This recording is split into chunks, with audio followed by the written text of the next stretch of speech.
Alors, très souvent, je vous parle de certaines expériences que nous vivons dans nos vies chrétiennes. Et je parle souvent de jeûne, de prière, de louange et d'adoration que nous adressons à Dieu, à Jésus-Christ et à son Saint-Esprit seul. J'aborde moins souvent, parce que je crois que beaucoup de chrétiens sont assez gênés d'aborder ce sujet-là, la question de l'abstinence. Et en même temps, le Seigneur me fait me rendre compte qu'il faut quand même que j'en parle, parce que beaucoup de personnes qui ne sont peut-être pas encore passées par là, dans leur vie chrétienne, ont peut-être un peu de mal avec cette notion-là, et ont peut-être besoin d'entendre des témoignages.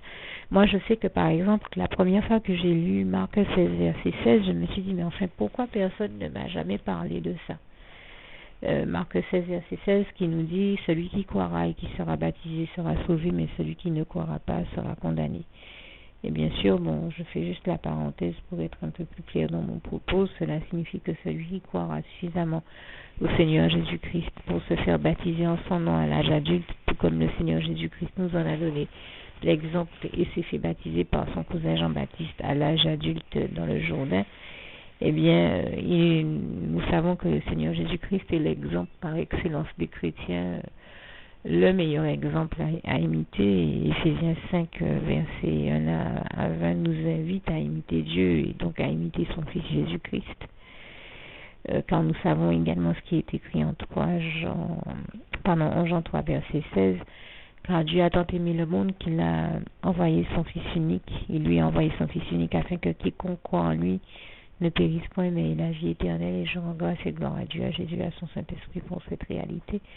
Jésus nous a donc donné l'exemple en nous montrant, en se faisant baptiser à l'âge adulte, en nous montrant par là en nous ouvrant la voie et en nous montrant par là qu'il était question pour nous-mêmes de nous faire baptiser à l'âge adulte également, de prendre cette décision non pas pour entrer dans une religion, mais pour prendre la décision de s'engager avec Dieu par la foi et par l'amour aussi, de faire ce pas vers Dieu par amour, pour lui montrer que c'est lui que nous choisissons de nous engager avec lui et aussi de venir nous ranger dans son camp et de manière à aller par la suite au paradis avec Dieu, Jésus-Christ et son Saint-Esprit, où nous serons dans le bonheur le plus total sans n'avoir plus à éprouver aucun problème, et toute la gloire revient à Dieu, à Jésus, à son Saint-Esprit.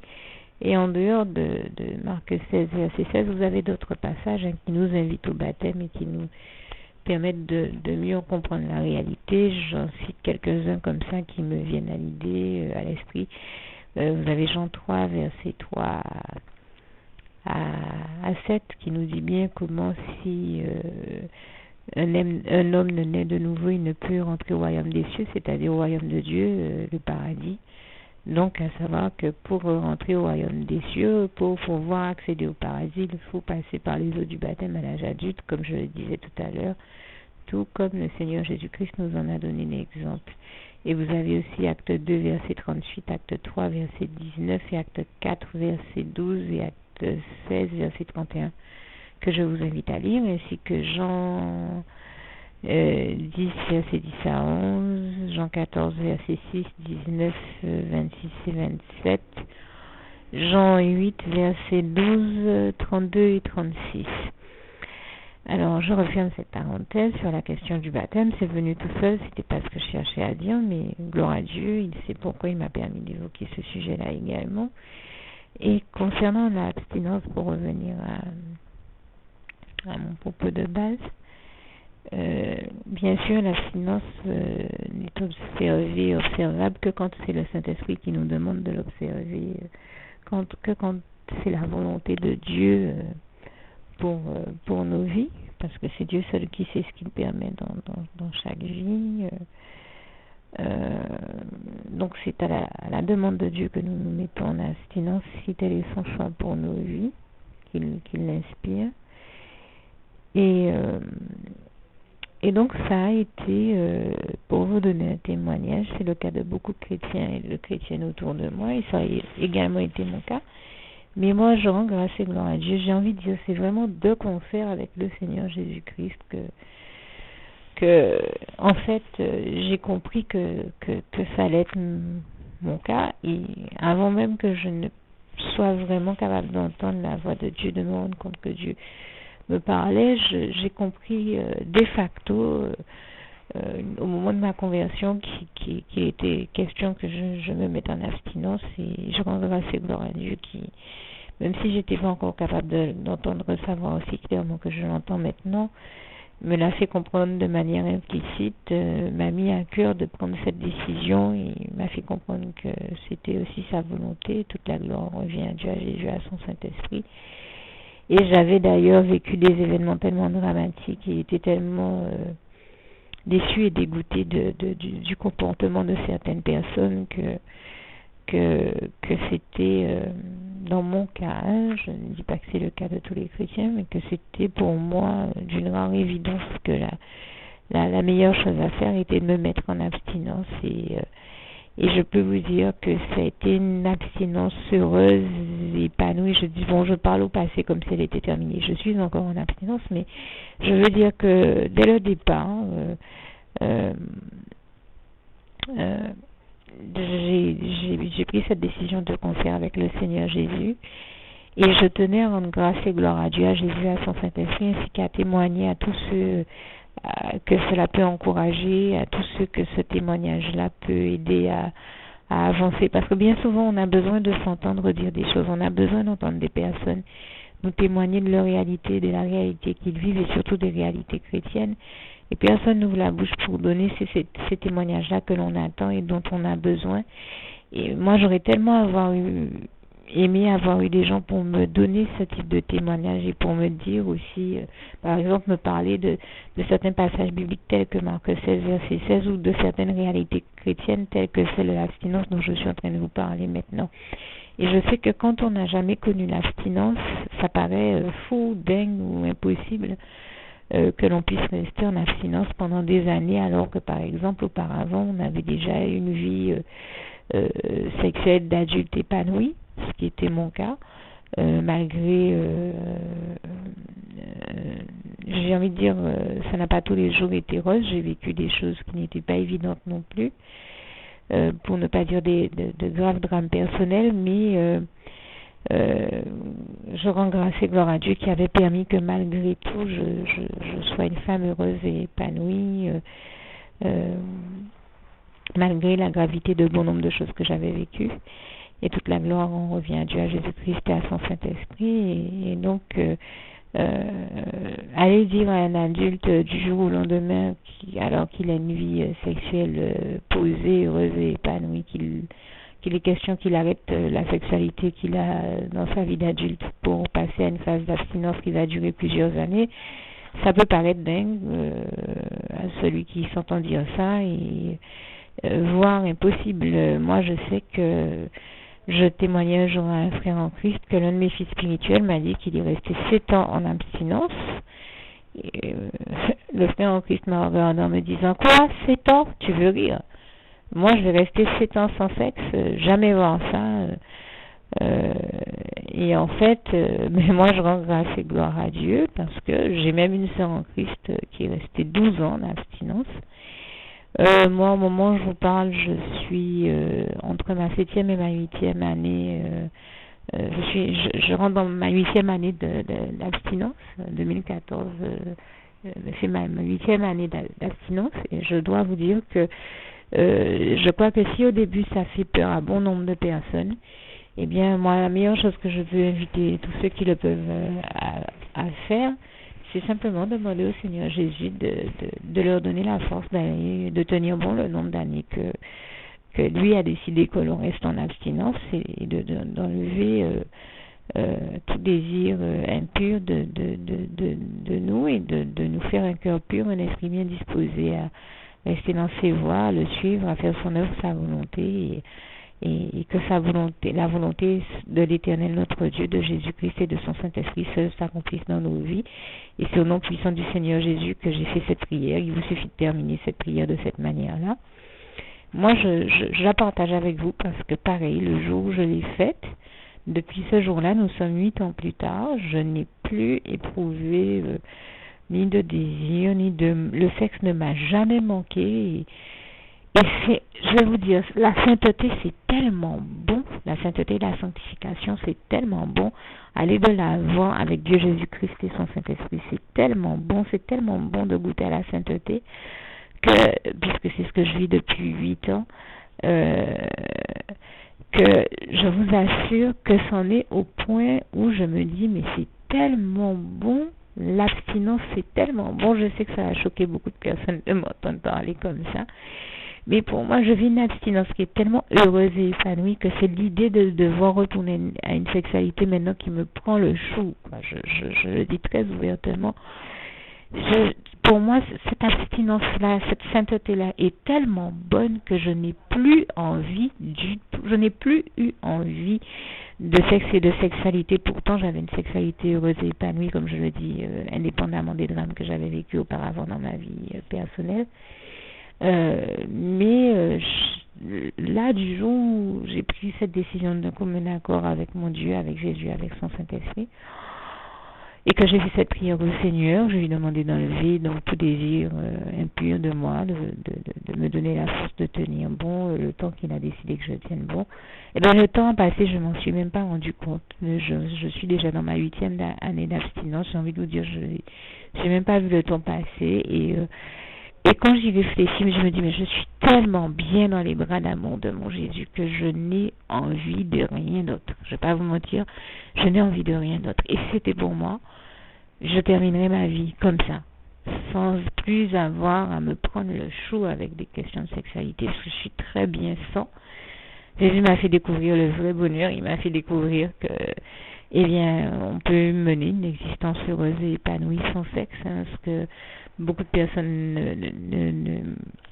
n'admettent peut-être pas. Je crois qu'avant quand même mon expérience d'abstinence, j'avais déjà ce type de pensée en moi. Ça, c'est une pensée que Dieu avait déjà mise en moi et dont je fais simplement l'expérience depuis 8 ans. Mais avant cette expérience que je vis en réalité depuis 8 ans, j'avais en théorie, disons que maintenant je la vis depuis 8 ans en pratique dans ma vie, mais j'avais déjà cette pensée-là, je la concevais très bien théoriquement, si ce n'est que maintenant j'en fais l'expérience pratique depuis 8 ans dans ma vie. Et vous savez qu'il y a une différence quand même entre la théorie et la pratique, mais je concevais très très bien qu'on puisse se passer de sexe et que le sexe n'était pas indispensable pour vivre. D'autant que j'avais plutôt cette manière de concevoir les choses, de me dire qu'avant tout, l'acte de faire l'amour était beau, avant tout pour une question d'échange, de partage, de tendresse, bien avant que de rentrer dans des considérations qui soient purement sexuelles uniquement. Même si, soyons clairs, le sexe est une donne qui fait partie de l'épanouissement de l'individu et on ne revient pas sur cet acquis-là qui me paraît d'une rare évidence là aussi. Mais je crois que avant tout, les personnes équilibrées recherchent de la tendresse avant d'être dans nécessairement quelque chose de qui soit uniquement charnel, sexuel chaque fois. Hein. Et donc,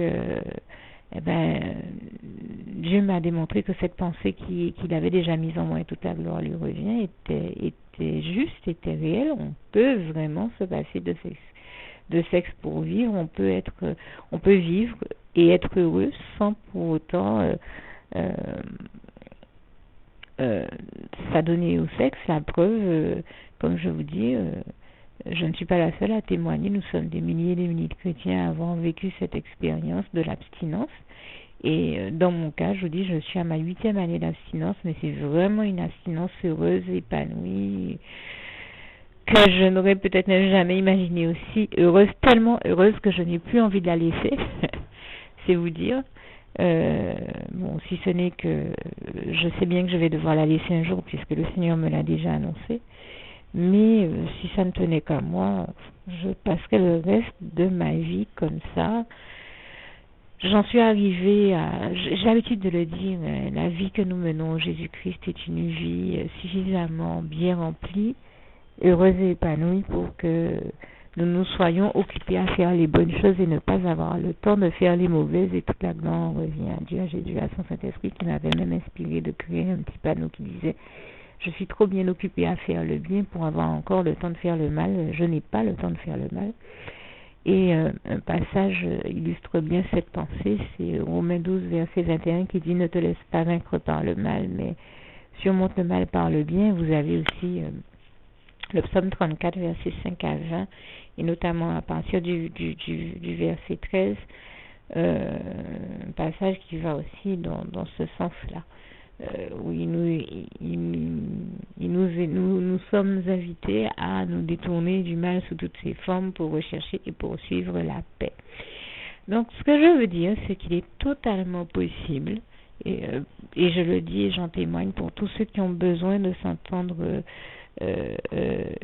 relater cette réalité, cette vérité, que des milliers et des milliers de chrétiens, tout comme moi, nous vivons, mais qui est de dire que c'est totalement possible de vivre heureux, épanoui, tout en étant en abstinence et tout en étant adulte. Et voilà, là je parle pas d'adultes qui n'ont jamais connu ce que c'est que d'avoir une vie sexuelle, je parle d'adultes qui ont déjà connu une vie sexuelle heureuse et épanouie et qui pour autant prennent la décision un jour sous le conseil du Saint-Esprit, sous la direction du Saint-Esprit, à la demande de Dieu, de Jésus et de son Saint-Esprit, de se mettre en abstinence pour faire un vœu de fidélité à leur Dieu et qui y parviennent par la grâce de Dieu, par l'unique grâce de Dieu qui leur en donne la force et toute la gloire revient à Dieu. Ça démontre comment Dieu agit avec puissance, avec toute puissance dans nos vies, nous ses enfants.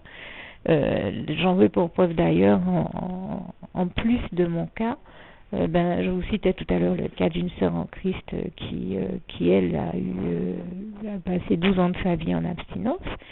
Et cette sœur, avant son abstinence, avait été une femme mariée, avec plusieurs enfants, et je crois qu'elle est déjà même grand-mère. Et c'est vous dire que ses enfants étaient déjà même grands. Et quand elle a décidé d'entrer en abstinence sous le conseil du Saint-Esprit, elle a tenu 12 ans en étant heureuse et épanouie. Et c'est vous dire que toutes ces réalités-là sont bel et bien vraies, que c'est totalement possible de vivre une vie de sainteté. Je vous dirais même mieux, comme je l'ai dit tout à l'heure, la sainteté c'est bon. Avancer, aller de l'avant avec Dieu Jésus-Christ et son Saint-Esprit sur le chemin de la foi, dans notre marche par la foi pour et avec le Seigneur Jésus-Christ, en avançant également et en progressant également de victoire en victoire et de sanctification en sanctification, en avançant dans la sainteté, en la découvrant chaque fois davantage, chaque fois que nécessaire, mais je peux vous dire que c'est non seulement totalement possible, c'est réel, et je vous dirais même mieux, c'est bon, c'est une chose qui peut paraître surprenante ou qui va peut-être en choquer plus d'un. Je vais vous dire, entre la vie sexuelle épanouie que j'ai eue et la vie que je mène maintenant en étant en abstinence et en sainteté, je vous assure que je vais dire une chose qui va vous paraître surprenante, je préfère encore la sainteté et l'abstinence. Mais vraiment, je suis totalement heureuse et épanouie. Et puis, ceux qui me rencontrent me le disent, je le vois, et j'en veux pour preuve que nous sommes, le mardi gras. Et bien, vendredi dernier, j'ai rencontré quelqu'un qui me connaissait avant ma conversion et qui m'a dit, mais toi, tu es quelqu'un qui m'a dit quelque chose qu'on m'avait déjà dit auparavant, notamment en 2010, et nous sommes en 2014, je m'en rappelle encore. C'était une femme qui me l'avait dit la première fois. Lui, il est un homme qui m'a connu dans ma vie avant ma conversion et qui m'a rencontré des années plus tard après ma conversion. Il m'a dit, mais là, je te revois avec beaucoup de plaisir, beaucoup de bonheur, parce que je vois je vois la différence entre ta vie d'avant et ta vie de maintenant. Je vois que tu es méconnaissable. Je vois que Dieu t'a totalement transformé. Je lui rends grâce et gloire. Et la première personne, la femme dont je parlais, qui m'avait parlé un peu dans ce même sens en 2010, m'avait dit, toi, tu es quelqu'un de qui il est visible dans la vie que Dieu est rentré dans sa vie, que Dieu l'a sauvé, que Dieu l'a totalement transformé et a agi et a sauvé sa vie glorieusement, et je rends grâce et gloire à Dieu, à Jésus-Christ et à son Saint-Esprit encore une fois pour ça. Et au point que c'en est devenu visible physiquement. Il y a des gens, c'est spirituel et c'est pas nécessairement visible quand on les rencontre, mais chez toi, c'en est devenu visible, c'en est arrivé au point où c'en est visible, même physiquement. Elle me l'avait dit, et cet homme-là m'a dit la même chose vendredi. Il m'a dit, mais c'est incroyable, mais vrai. Même votre visage a changé, il y a quelque chose, il y a un amour qui se dégage de votre regard, votre visage est lumineux, il y a quelque chose, on sent que la présence de Dieu dans votre vie, c'est extraordinaire, et on voit bien que Dieu a transformé toute votre vie, d'autant que dans mon cas, en plus, Dieu m'a fait perdre plus de 33 kilos en 3 mois, en 3 mois seulement, sans régime, sans sport. Il a fait ce miracle extraordinaire dans ma vie en 2010. Nous sommes en 2014, 4 ans plus tard. Je n'ai jamais repris ce poids-là. Et donc, c'est vrai que ça a modifié même mon apparence physique. Et j'ai déjà produit des transformations extraordinaires dans ma vie qui, en effet, en sont devenues visibles, même physiquement. Et je dis toute la gloire revient à Dieu, à Jésus-Christ et à son Saint-Esprit. Jésus que j'ai l'habitude de taquiner en l'appelant mon coach, mes sœurs, à qui toute la gloire revient pour avoir vraiment mené, fait ce miracle extraordinaire dans ma vie. Et c'est un miracle tel qui n'en impressionne plus d'un, puisque j'ai même une de mes voisines qui m'a dit un jour, mais attends, je suis ta voisine depuis plus de 20 ans, depuis presque 25 ans maintenant. Et j'ai beau te voir tous les jours, je t'aurais rencontré dans la rue, je ne t'aurais jamais reconnu tellement tu as été métamorphosé. Et c'est extraordinaire. En effet, il n'y a que Dieu qui a pu faire un tel miracle. Et je le dis encore, toute la gloire revient à Dieu, à Jésus et à son Saint-Esprit. Et donc, ce que je voulais dire, toutes ces choses que je vis sur le chemin de la foi avec le Seigneur Jésus sont tout bonnement extraordinaires, puisque je ne suis pas la seule à en être émerveillé et à ne pas en revenir. Et je tenais à le dire pour tous ceux qui ne l'ont pas encore expérimenté ou découvert, les bras d'amour du Seigneur Jésus-Christ, il n'y a rien de meilleur. C'est là que j'ai découvert le bonheur, que je l'ai réellement expérimenté en pratique, et que j'invite tous ceux qui ne connaissent pas encore ce bonheur-là à le découvrir. Et je tenais à leur dire aussi de n'avoir peur de rien.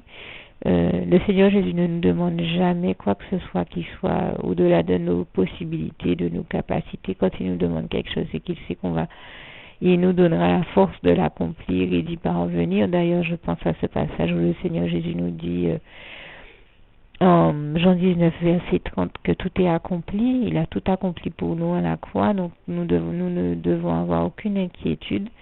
Nous n'avons pas à promener des regards inquiets, nous n'avons pas à nous inquiéter, comme il est écrit en Isaïe 41, verset 10 à 13, où le Seigneur nous dit ne t'inquiète de rien.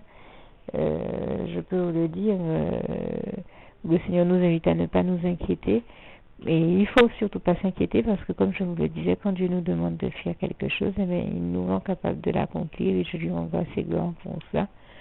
Et il nous donne tous les moyens de réaliser ce qu'il nous a demandé. Et c'est toujours, quand Dieu nous demande quelque chose, de toute manière, pour notre bien, pour le plus grand bien de tous. Et je sais, comme je le disais qu'au départ, quand on n'est pas encore habitué à la sainteté, on a du mal à la concevoir, et à concevoir qu'une vie puisse être possiblement heureuse et épanouie, même dans un cadre de sainteté. Mais j'ai envie de vous dire, c'est surtout dans un cadre de sainteté qu'elle a d'autant plus de raison de l'être, et qu'elle l'est réellement, puisque c'est l'expérience que je vis. Ce qui m'amène à vous dire en conclusion que la sainteté, c'est bon, c'est vraiment bon, c'est à mes yeux même meilleur que le sexe. Donc n'hésitez pas, si le Seigneur vous demande d'en faire l'expérience, à découvrir cette expérience. Ça, c'est une expérience qui vaut vraiment la peine d'être vécue, et je vous invite donc à découvrir le merveilleux amour du Seigneur Jésus-Christ et ses bras d'amour également, comme plusieurs passages nous en parlent. Vous avez Jérémie 31, verset 3, Éphésiens 3, verset 19 à 22. Vous avez vraiment beaucoup de passages qui vous parlent de cette réalité, et donc du plus merveilleux amour qui est celui de Dieu envers nous, ses enfants, et puisque Dieu a des projets de paix et de bonheur pour nous, comme nous le confirme bien le passage de Jérémie 29, verset 11 à 14. Et pour tous ceux aussi qui n'ont jamais adressé la prière de consécration à Dieu, qui est la première prière que l'on fait si on espère aller au paradis, eh bien je vais la rajouter à la fin de ce petit témoignage pour vous, pour tous ceux qui ne l'auraient jamais dite. N'hésitez pas à la dire et à la partager aussi avec tous vos bien-aimés, et ceux qui l'ont déjà dite, mais n'hésitez pas à vous aussi à la partager avec tous vos bien-aimés et avec tous ceux avec qui Dieu vous mettra à cœur de la partager. Alors je vous laisse avec le souhait de mon cœur pour vous. Philippiens 4, verset 7. Que la paix de Dieu qui surpasse toute intelligence garde vos cœurs et vos pensées en Jésus-Christ. Que Dieu vous garde et vous bénisse tous. À bientôt. Alors j'ajouterai juste en précision que j'aime tellement mon abstinence que c'en est au point où maintenant les gens de mon entourage le remarquent, et j'en veux pour preuve que deux d'entre eux discutaient il n'y a pas longtemps et j'entendais un d'entre eux qui disait à l'autre: mais c'est incroyable, cette fille-là n'éprouve aucune espèce de désir, je n'ai jamais rencontré quelqu'un comme ça. Et moi je dis que je rends grâce et gloire à Dieu, toute la gloire revient à Dieu, à Jésus et à son Saint-Esprit qui m'en a donné la force. Merci Seigneur, je t'aime et nous t'aimons tous, nous tous tes enfants. Et vous l'aurez très certainement bien compris, j'ai fait ce témoignage sur l'abstinence, non pas pour me glorifier de ma propre abstinence, mais bien au contraire, pour en donner toute la gloire à Dieu, à Jésus-Christ et à son Saint-Esprit, puisque j'ai précisé que ce n'est que par sa grâce seule que nous parvenons à tenir autant d'années en abstinence. Et donc j'ai plutôt rendu ce témoignage afin qu'il puisse aider tous ceux qui avaient besoin de se rendre compte que c'est bel et bien une réalité, et une réalité qui épanouit tous ceux qui la vivent. Et toute la gloire revient à Dieu, à Jésus-Christ et à son Saint-Esprit.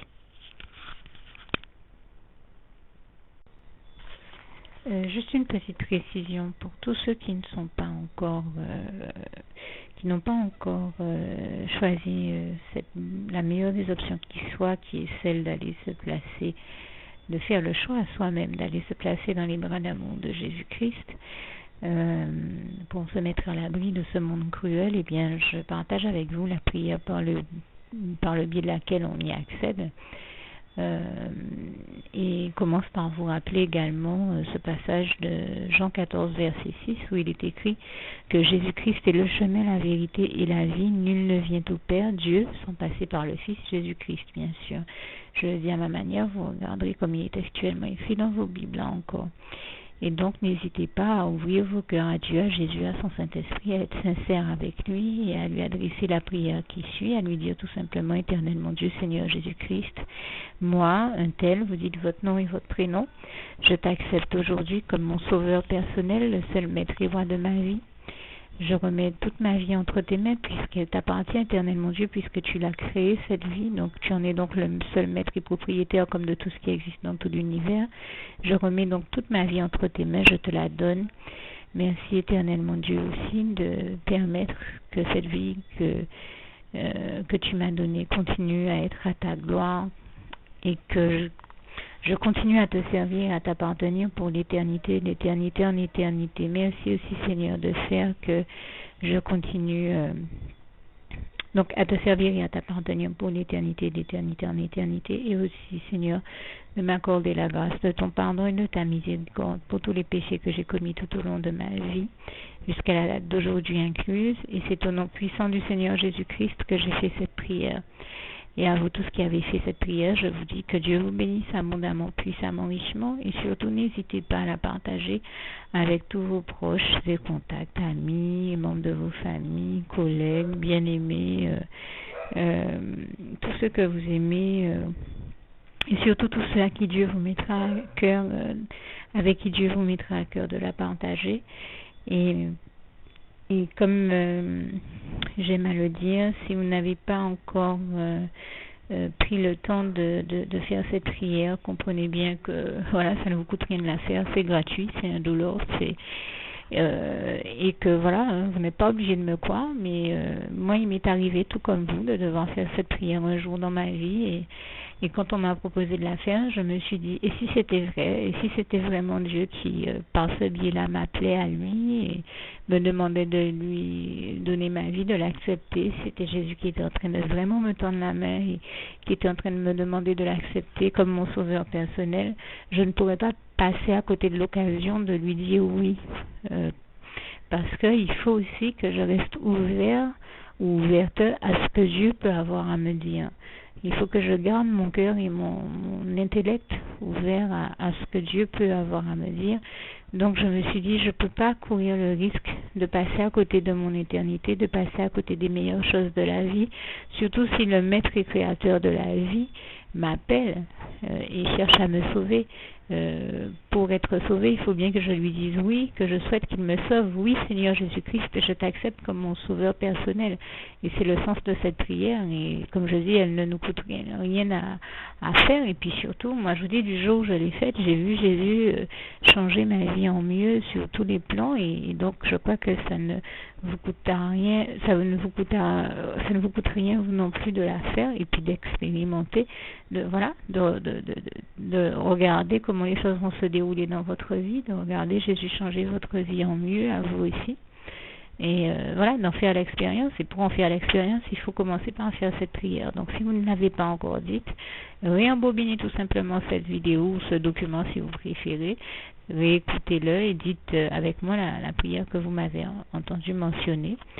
Et n'oubliez surtout jamais que tout est possible à celui qui croit en Dieu, en Jésus-Christ et en son Saint-Esprit, comme il est écrit en Marc 9, verset 23, et que tout est possible à Dieu, comme il est écrit en Marc 10, verset 27. Que Dieu vous bénisse donc et à bientôt.